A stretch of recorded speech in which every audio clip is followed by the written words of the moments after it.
대한민국의 진짜 역사를 사랑하시는 국민 여러분들 안녕하십니까. 저희는 효인이와 무기다! 이무기입니다. 김효인입니다. 네, 저희는 1938년으로 왔는데요.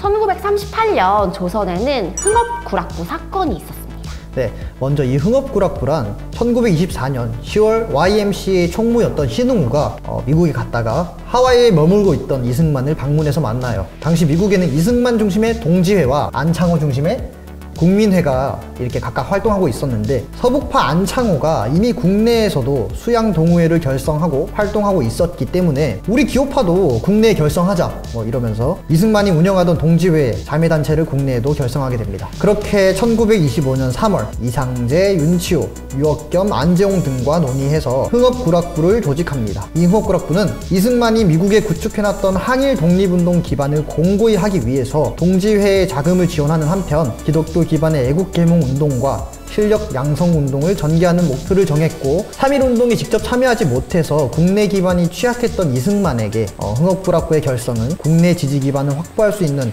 가장 중요한 계기가 되기도 했습니다. 네, 이 흥업구락부는 1931년에 이제 안에 산업부를 설치하자라는 문제로 내분에 쌓이게 돼요. 그래서 이때 이제 지도자 역할을 쭉 해왔던 신흥우가 우리는 여기에 지금 이제 산업부를 설치를 해가지고 어떤 국내 산업과 좀 무역 진흥에 좀 힘쓰자 하는 입장이었는데, 좀 이 안에서 이제 윤치호 같은 이런 자산가들은 이런 신흥우의 주장에 대해 딱히 이렇게 적극적으로 동조해주는 게 아니라 좀 소극적인 반응을 보였어요. 그래서 윤치호와 신흥우의 사이가 이렇게 틀어지고, 이제 신흥우는 따로 이제 적극 신앙단이라는 그런 새로운 조직을 만들어서 따로 활동을 하게 됩니다. 그래서 이후에 이 흥업구락부는 좀 그냥 친목단체 수준으로만 명맥을 유지하고 사실상 활동은 이제 정지된 그런 그렇다면 흥업구락부 사건이란 무엇이냐? 일본이 1937년 7월 일어났던 중일전쟁 이후에 강압적인 사회 분위기를 조성하기 위해서 1938년 흥업구락부 사건을 일으켜서 이 단체 관계자들을 대대적으로 검거한 사건을 말하는데요. 일본이 대륙 침략 전쟁을 수행하기 위해서는 사회 불안 요소를 완벽히 제거해야 한다는 그런 판단 하에, 또 조선인의 이제 기독교 지식인이 기독교 국가인 미국과 밀접한 관계를 맺고 있었기 때문에 장차 미국과의 전쟁에 대비하겠다는 그런 포석도 일부 깔려 있다고 봅니다. 네, 그럼 이제 1983년 흥업구락부 사건이 있었던 그 역사 속 현장으로 함께 들어가 볼까요?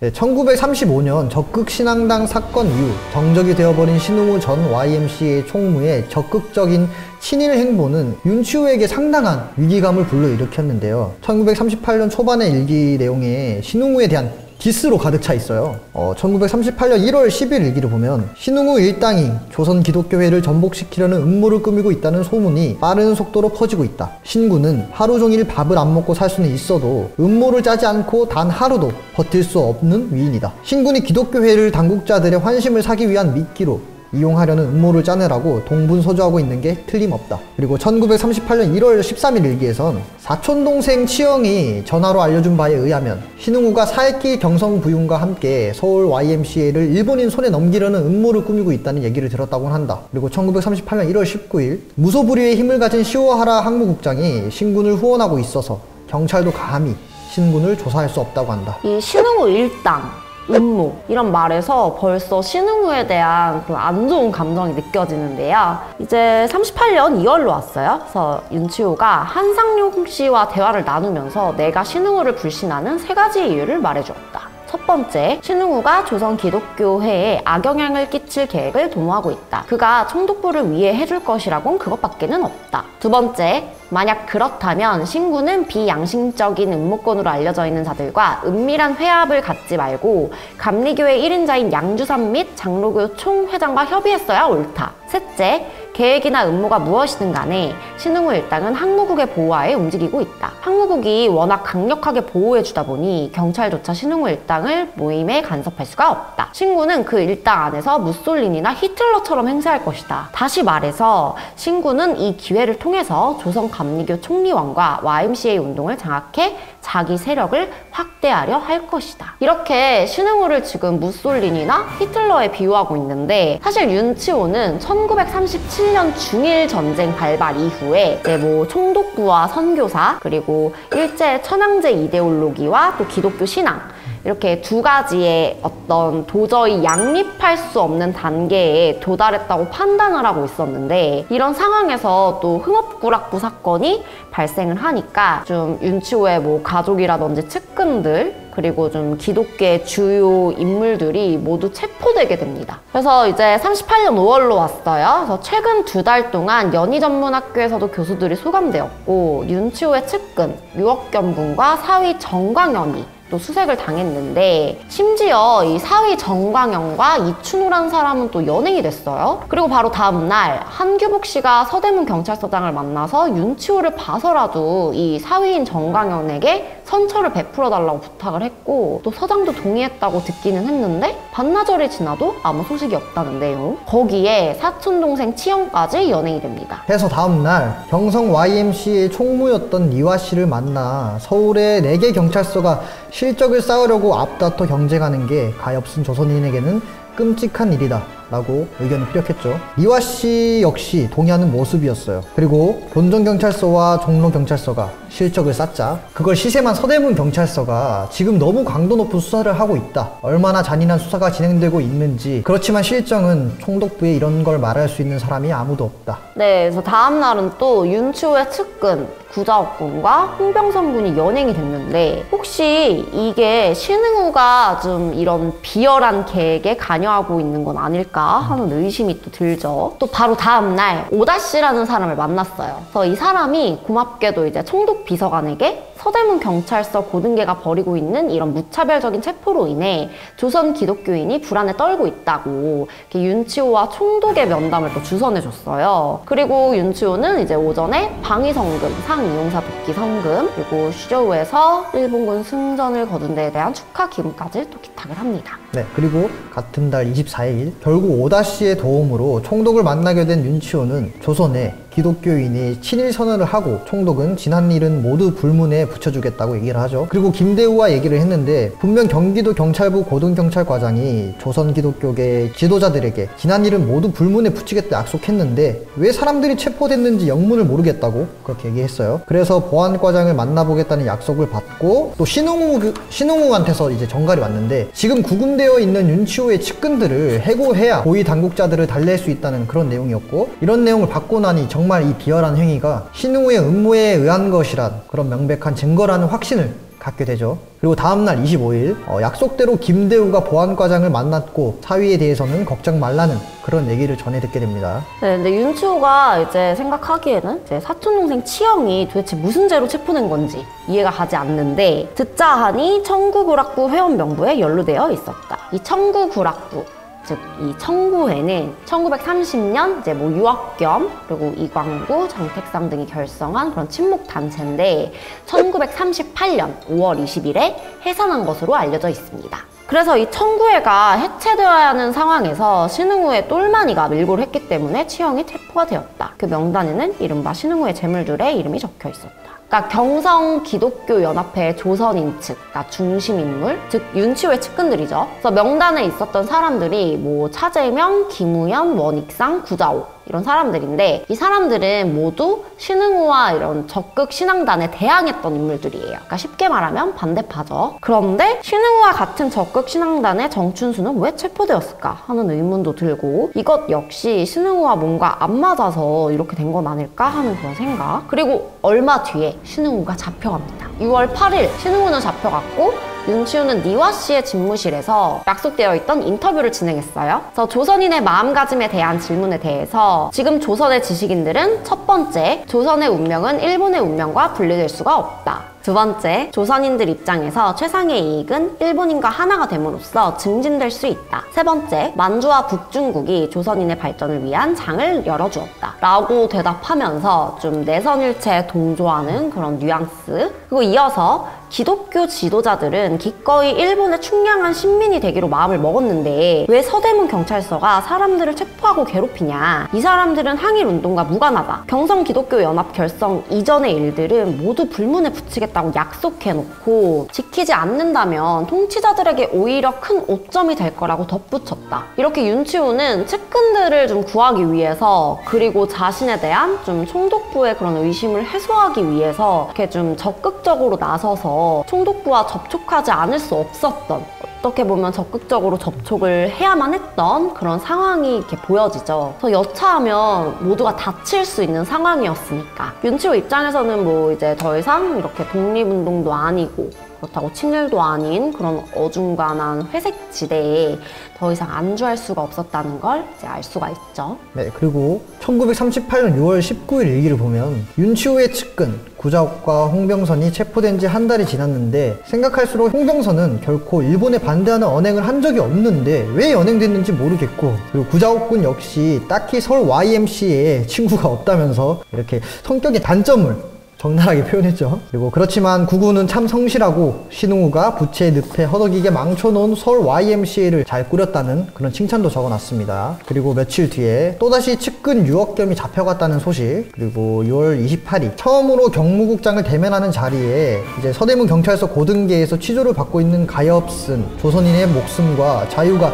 이 사람의 손에 달려있다, 뭐 그런 윤치호의 생각. 그리고 김환란을 만나서 연희 다음엔 유아학교를 탄압할 거라는 걱정거리에 대해 듣고 김대우를 통해서 당국이 원하는 게 뭔지 알아봐 주겠다고 합니다. 그리고 다음날 1938년 6월 29일 다음날 알아보니까 첫째, 항무국 당국자들은 연희 전문학교나 이화 여자 전문학교에 대해 아무런 불만이 없고 항무국은 오히려 서대문 경찰서의 처사에 거부감을 갖고 있다. 그리고 둘째, 공산주의나 민족주의 같은 불온 사상을 지니고 있다고 의심이 가는 사람들을 모두 수감하고자 하는 이는 경무국장과 사상검사다. 그리고 셋째, 총독, 정무총감, 내무국장은 사상검사에게 윤치호를 내버려 두라고 말했다. 이렇게 조금씩 외국인 선교사를 축출해내려는 일본의 움직임을 보이고 있죠. 네, 그리고 며칠 뒤에 서대문 경찰서에 수사를 서두르라는 지시가 내려왔다는 소식. 그리고 1938년 7월 29일엔 홍병선 씨의 부인 이은경 씨를 만났는데 듣자니 신웅우가 취조실을 나올 때 무슨 개선 행진을 하듯이 좌우에 늘어선 수감자들에게 고개를 끄덕이며 환한 웃음을 짓더라. 이어서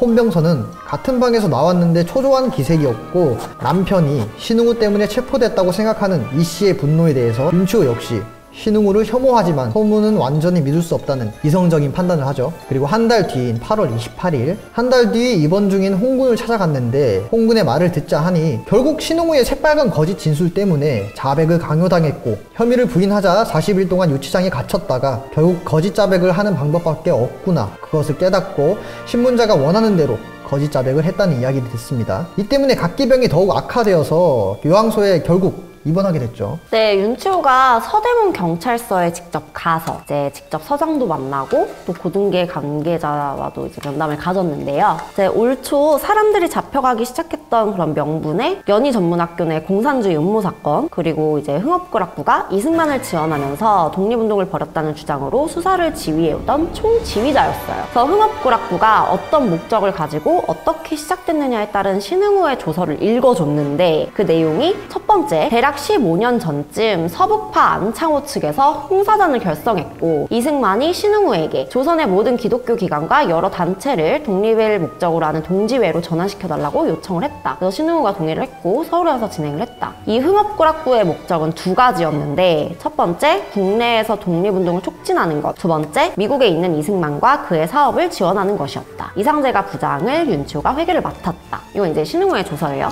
두 번째, 신흥우와 유억겸이 태평양 회의에 참석하러 가기 전에 윤치호가 송별의 자리를 마련해줬고 이승만에게 조선지부 불성 사실을 알리라고 지시를 했다. 그러니까 이 송별현을 굳이 언급할 필요가 없었는데 신흥우가 윤치호를 연루시키려고 이 내용을 굳이 넣은 듯한 그런 내용이 또 있었죠. 또 이어서 세 번째, 신흥우가 모금을 요청했는데 윤치호가 이를 거부해서 신흥우가 화가 나가지고 본인은 이때부터 흥업구락부와 관계를 끊었다라는 내용이었는데, 윤치호가 이승만을 지원하기 위해서 흥업구락부에 참여했냐는 그런 의문을 또 품었고, 윤치호는 그래서 이에 대해서 세 가지의 반박 증거를 제시합니다. 첫 번째, 난 1919년에 전 조선인을 흥분시켰던 독립운동을 반대했다. 난 경성일보를 통해서 이 독립운동을 반대하는 까닭을 이미 밝혔고, 그럼 내가 1925년에 무슨 이유로 조선의 독립을 목적으로 하는 단체에 참여를 했겠는가. 두 번째, 이제 난 이렇게 물었다. 그러니까 윤치호가 물어본 거예요. 30명쯤 되는 전 회원 중에 내가 추천한 인물이 단 한 명이라도 있습니까? 그러니까 이제 이 신문자가 없습니다. 해서 다시 윤치호가 얘기를 해요. 이 단체가 이 박사의 독립운동을 지원하려는 기관이었다는 걸 내가 정말로 믿었다면 부장으로 있으면서 14년 동안 단 한 명의 회원도 추천하지 않았다는 게 가능한 일입니까? 세 번째, 내가 이 박사의 사업을 지원하기 위해 2만 원을 내달라는 요청을 거부했다는 사실이야말로 내가 그의 사업에 공감하지 않았다는 확실한 증거가 아니겠는가. 이렇게 얘기를 하니까 신문자가 윤치호는 단지 간판 역할이었고 신흥우와 이 등등이 이 단체의 실세였다는 걸 알겠다고는 해요. 하면서도 윤치호 당신이 분양이었는데 결성 목적을 아예 몰랐다는 게 말이 되냐. 다른 사람들은 흥업구락부가 조선 독립운동을 촉진하려고 결성되었고 이 단체가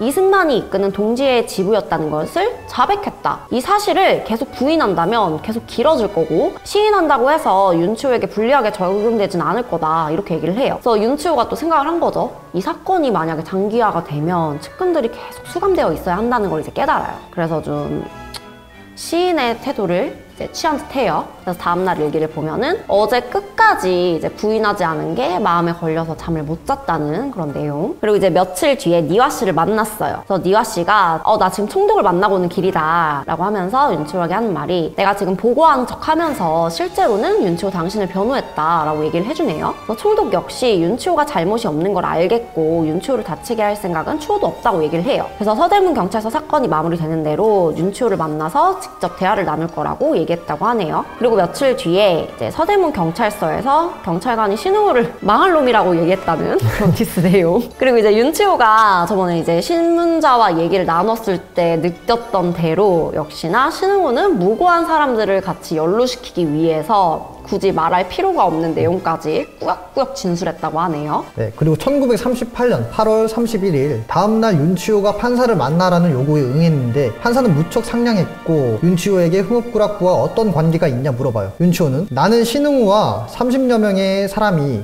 지속적으로 독립운동을 벌일 작정으로 결성했다고 자백한 흥업구락부의 부장이었습니다. 따라서 제가 이 단체가 독립운동을 목표로 했다는 사실을 몰랐다고 말하는 게 얼마나 우스꽝스러운 일인지 잘 알고 있습니다. 변명하거나 저 자신을 정당화하려는 생각은 추호도 없으나 다만 조선 독립에 대한 제 견해를 들어봐 주십시오. 그렇게 첫 번째, 1919년 조선 전체가 봉기했던 3월 1일 만세운동 때 지식인들은 윌슨 대통령이 약소국들을 이민족의 통치로부터 해방시켜 줄 거라고 확신했고 운동에 참여하라는 권유를 받았으나 거부했으며 경성일보 지면을 통해 이 운동에 반대한다는 그런 이유를 밝혔습니다. 모든 조선인과 세계 열강이 3.1 만세운동에 상당히 호의적으로 보였을 때조차 독립운동을 반대했던 제가 회원 1인당 10원에서 20원씩 내고 14년 동안 고작 30여 명의 회원을 모으면서 조선 독립을 목표로 하는 단체를 출범시키거나 참여했겠습니까? 그리고 둘째, 만일 제가 그런 목적이 있었다면 수사관도 인정한 것처럼 왜 14년 동안 내가 단 한 명의 회원도 추천하지 않았을까요? 셋째, 신흥우가 말한 대로 동지회를 지원하자며 2만 원을 내라고 요청했는데 전 이 요청을 거부했습니다. 이 단체가 이승만 박사를 지원하면서 독립을 추구했다는 걸 제가 진짜 믿었다면 전 그 정도의 돈을 내는 걸 주저치 않았을 겁니다. 이 세 가지 사실이야말로 제가 아무런 정치적 의도 없었다는 명백한 증거가 아니겠습니까? 그러자 판사는 왜 신흥우의 적극신앙단을 반대했냐고 물었고 윤치호는 모든 기독교 기관을 장악해 조선 기독교인들 사이에서 독재자로 군림하려는 야심 때문이라고 대답해요. 돌아온 판사의 대답은 상당히 윤치호에게 호의적이었는데요. 우리 총독부는 내선일체의 대의를 추구하려는 선생의 노고에 대해서 공합게 여기고 있습니다. 피의자들이 선생을 거의 가미사마처럼 믿고 따르는 모양이던데 여기서 가미사마는 쉽게 말해서 일본에서 부른 하나님 같은 거죠. 내선일체의 대의를 위해 이들을 잘 인도해 주셨으면 합니다. 선생을 봐서라도 이들에게 선처를 베풀겠습니다. 라고 합니다. 네, 서대문 경찰서에 검거되어 있는 구자욱에게서 이제 경찰서로 빨리 와달라는 긴급 전화를 받고 달려간 윤치호. 들어오자마자 놀란 이유가 수감된 측근들이 한 사무실에 모여 있었는데 다 같이 공개 진술, 전향 성명서를 적고 있어요. 그래서 조선 독립을 도모하고 이승만을 지원하기 위해 흥업구락부를 결성했던 그런 사실을 후회하고 앞으로는 천황을 위해 열심히 살면서 일하겠다는 그런 친일 선언을 하는 내용이었고, 윤치호는 이 성명서에 동의해달라는 요청을 받아요. 그리고 마침내 오후 2시 30분쯤 이 윤치호의 측근들이 3개월 만에 석방됩니다.